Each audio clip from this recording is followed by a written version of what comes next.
Crews for the past week have begun tearing down the Crete Memorial Civic Center block by block. Originally a hockey rink, the Crete in more recent years have become a year-round sports arena for kids' indoor soccer leagues. But decades of deferred maintenance eventually caught up with the Crete, making it too expensive to operate. And after an electrical fire last year, the building was closed for good. The useful life of that facility has come to its end.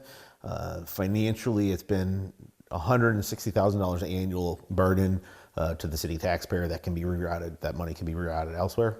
So that's what we're looking at. When the fire happened last May, it was pretty much the nail in the coffin for that facility.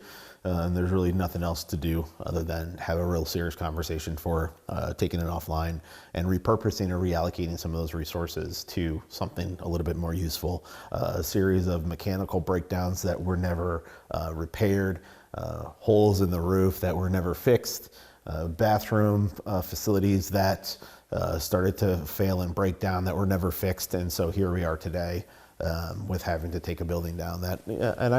Unfortunately, I understand that it's an emotional decision for a lot of people. A lot of people grew up there, learned how to skate there, went to shows there. But at this point, we had to have a really serious conversation for where do we focus what resources we have and what the benefit or the impact of those resources is going to be in the long term.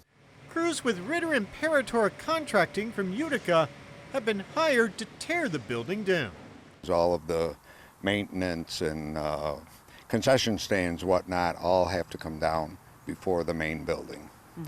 And once all of that work is done, I would guess in the next 2 to 3 weeks, the main building will start to come down.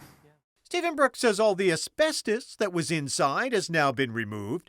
He says because the building is made of structural steel, its height will be a challenge. Well, eventually we'll end up hammering all the concrete off of the main columns. There's 24 of them here.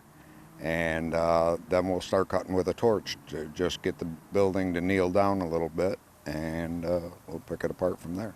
The city of Plattsburgh will use funds received from the American Rescue Plan Act to cover the cost of demolition, about $385,000.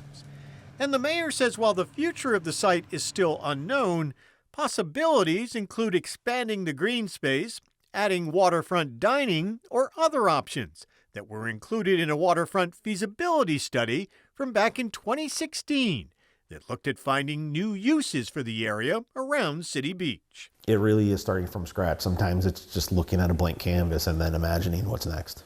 The contractor says it'll take about 3 months to bring the entire building down. The demolition should be wrapped up by the end of the summer.